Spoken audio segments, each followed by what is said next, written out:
Yo, it's Elut, and welcome back to my Forced Units Only hard mode run of Radiant Dawn. This is going to be kind of a long one, because this is part 1, chapter 6, which is actually 2 maps in one, so feel free to grab a snack or a drink or something, because we're going to be here for, 20 minutes or something. I have my iced coffee, which is half gone already, or half of it is left, depending on your perspective, I guess. So go info. We get a little bit of money and a renewal scroll. Renewal kind of sucks, but I think we put it on Micaiah at some point, if not now. But we do get Tauroneo to use for this chapter, which is nice. Bye-bye Jill and Zyark, we don't get them. Just give him like some extra 1 to 2 range weapons and stuff. Tauroneo's nice here because both of these, well, one of them is a route and one of them is a defeat boss, but there's a lot of enemies, and Tauroneo's basically invincible. So, he's kind of nice to have. Get another card for Sothe. Not necessary, but we have the money for it. Why not? And then I think we do renewal. Really no reason to. But, you know, it's not really that important either way. And I think everybody else, we pretty much keep the same, except Fortune on Tauroneo. Again, he doesn't really even need that either, but we have the capacity. We take Adept off of Zyark, because that's actually a pretty good skill, and we're not going to get to use him at all, and put it on Sothe. Sothe actually procs Adept quite a bit, because that is your skill divided by 2, I believe.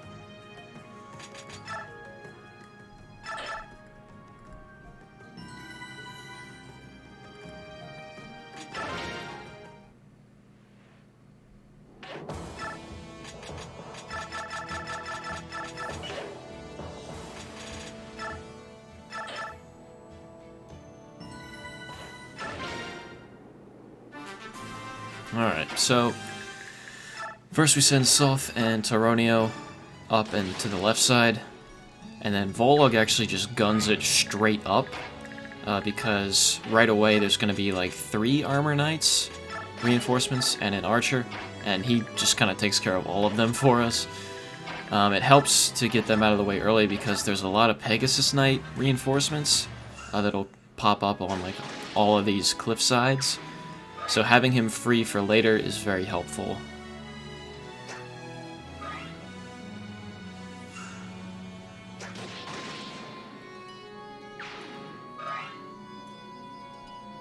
Yeah, and they're the first ones. So I think Volug kills the archer first. And he doesn't one-round any of the armor knights, but he doesn't really take that much damage either. So we kind of keep him there for a few more turns as we clear up some stuff over on the left side. And then I count, so they have 8 move because they're unpromoted. So I just make sure someone who's capable of killing them is in range.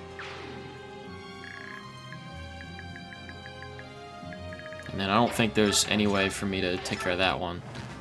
But we get that one next turn. Or I might go for Volug. I guess we'll see. I kind of forget which direction this one goes. Maybe not.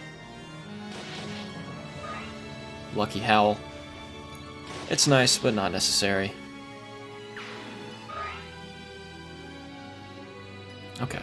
And then there's 2 more. There's a lot of them. There's 2 more on that side, and then there's 2 that come on the right side pretty soon here, and then I think there's at least 2 more that come from the top later on.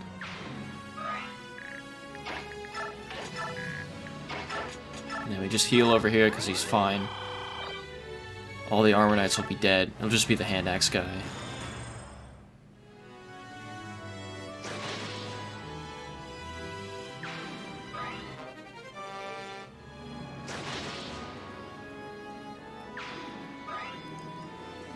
And then this guy actually drops a hammer, which we don't use until end game part 2. All the way there. If you play the game, you know what that's for. It's a pretty quick 2-turn because of that hammer.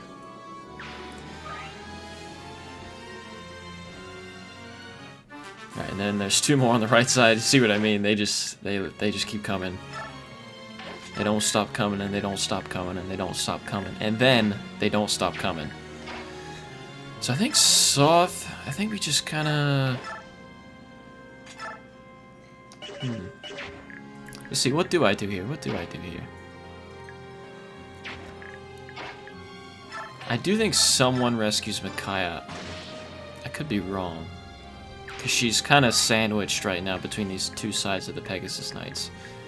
We might rescue her with Sothe on the, Or maybe not. Maybe we do. Maybe not. Okay, we do. Yeah. So there's, like, not really many options for her to be safe otherwise. And Sothe is fine.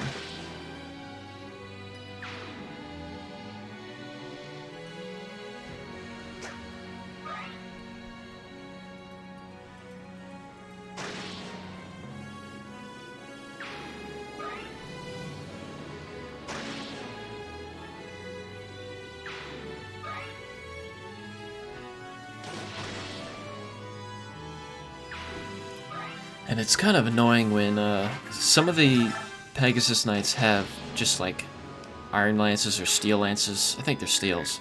But some of them spawn with Javelins, which can be like mildly annoying for Volug. But they're all gone now.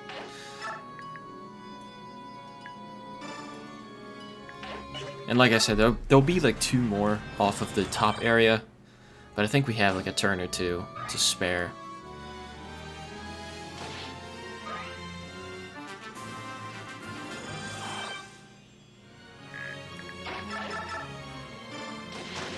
Alright, so he finally kills that guy, and then he'll be running over to us next turn.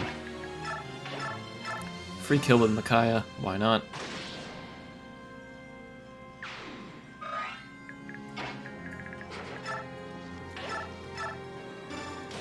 And then goodbye, Ike's child.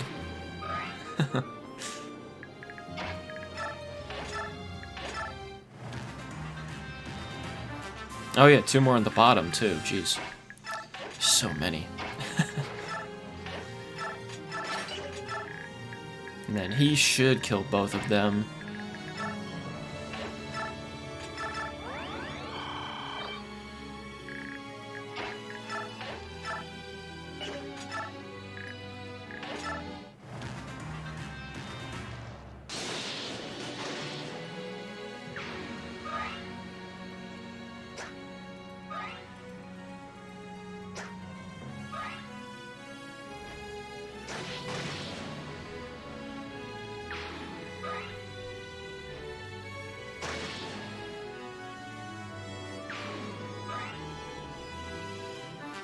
Yeah, even more. That is the last group of Pegasus Knights, though, on turn 8. But Jesus, there's a lot of them. So here, I'm pretty sure we rescue Micaiah with Volug.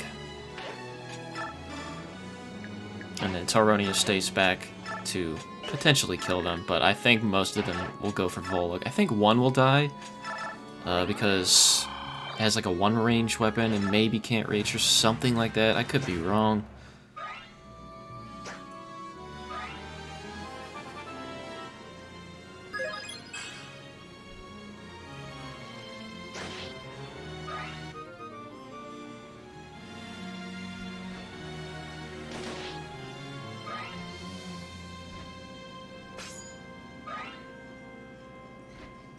Ah, they all go for... Okay. But they're all dead now, because Tauroneo's gonna roll the 1, and then Sothe's gonna kill 1. And then the 3rd one, even while Volug is rescuing, he's just gonna one-shot it.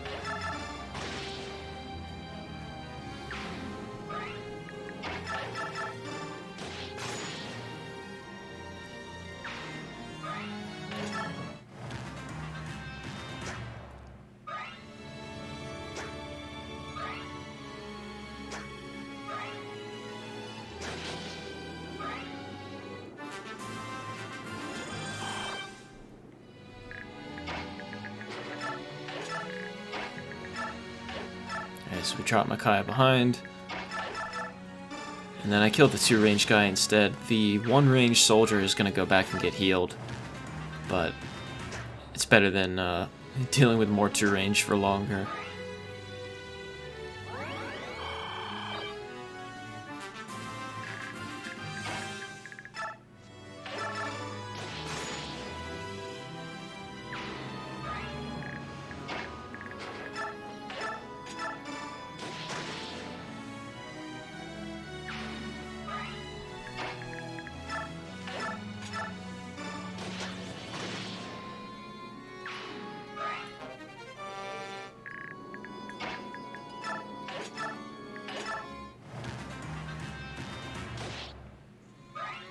Yeah, and then here I think I check to see if I could possibly shove Micaiah enough to get her that kill, but it's just not going to work out, unfortunately. So we just kill with Tauroneo.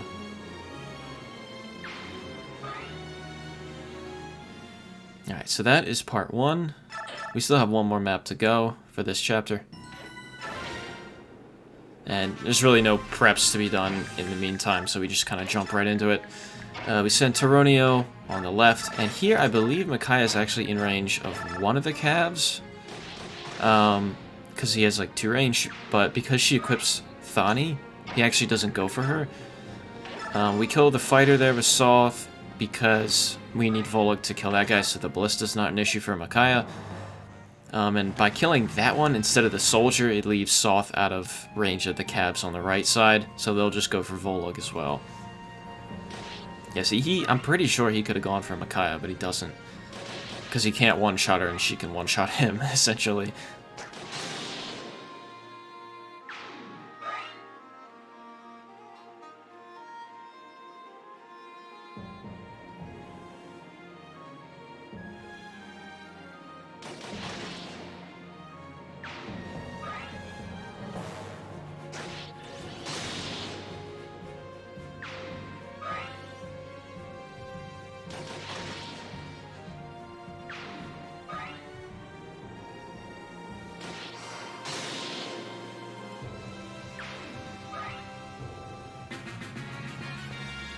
Alright, so then these other units, the one that moved first there is Fiona, who is recruitable. We'll get her next chapter. We can't use her because of, you know, the context of this run. But she does carry some good skills, so we'll actually get that from her. She comes with Savior and Imbue, which are both pretty good. Volug, I think we just run Volug up the right side to clear a path for them, because if Fiona dies, then obviously it's a game over.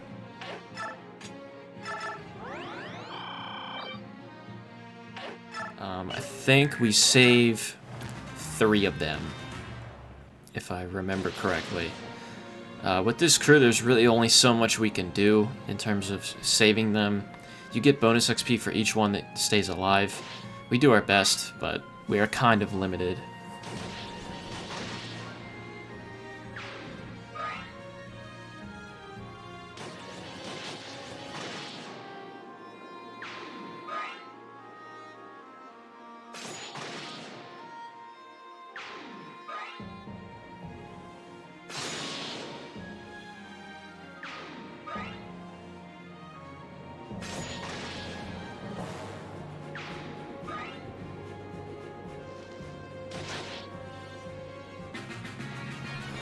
And I'm really glad Fiona lived there, because I've actually seen her get crit in that situation. It's a pretty low % chance, but I can confirm it does happen. It's like right there, that guy got crit instead. It can be pretty annoying. One of the reasons that Radiant Dawn is like really obnoxious to Iron Man is just with all the green unit game over conditions. But the whole left side is pretty much clear. There will be more cav reinforcements on the left side, but we beat the map in time to where they're not an issue, even when they come. So here we decide to kill instead of heal, so that these guys can potentially run through.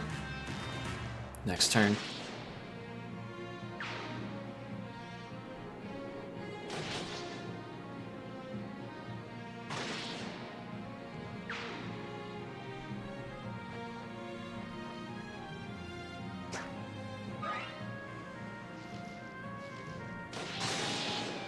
Jesus, this dude's critting everybody.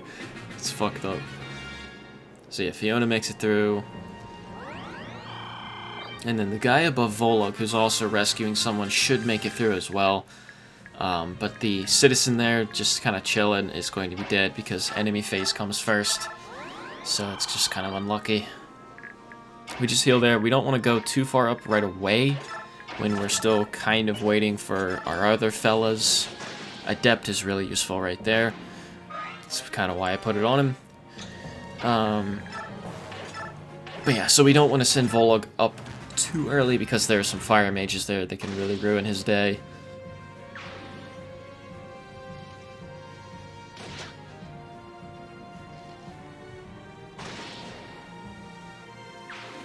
And then this third guy should live.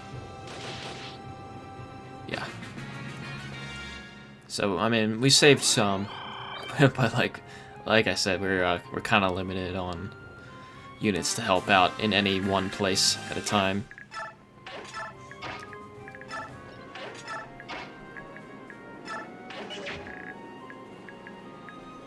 And then here I'm just counting ranges for the fire mages and stuff like that.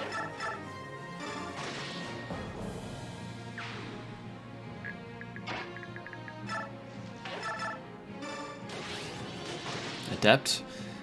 Yeah, like I said before, having Adept on Sothe here really helps him one-round things that he ordinarily would not. So I think it's definitely a good use of it. Thank you, Zyhark, for your contribution. Pretty cool. Yeah, and then these guys will come down. We'll actually see them get fairly close to Fiona and crew, but they won't reach her by the time we're done the map. Because these guys just kind of go basically where we started the map, and then they just kind of sit there until it's over. They don't, like, escape or anything like that. So we kill the mages first, so Volug has a little bit of breathing room.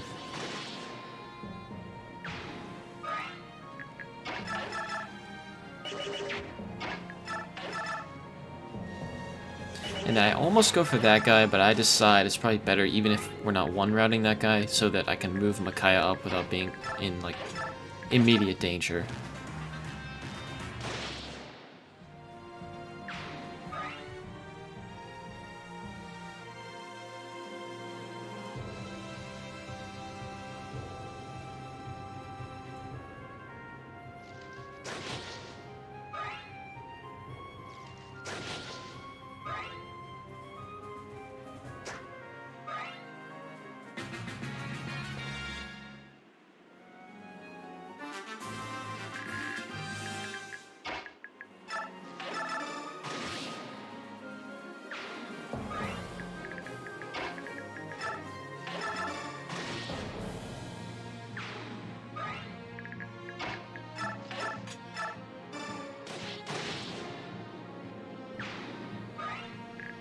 And the next turn, I believe, this should all be finished.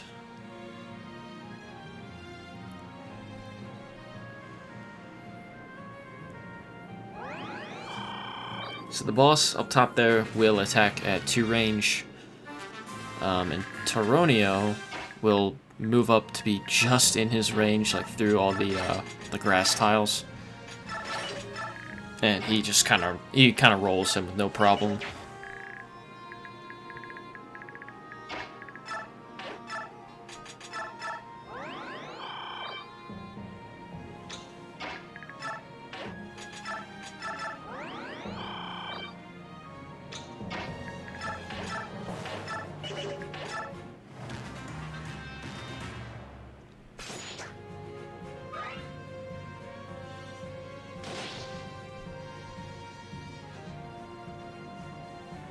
Yeah, and this looks scary, but like I said, it's defeat boss. He's gonna die right here in a sec, so they're all completely safe.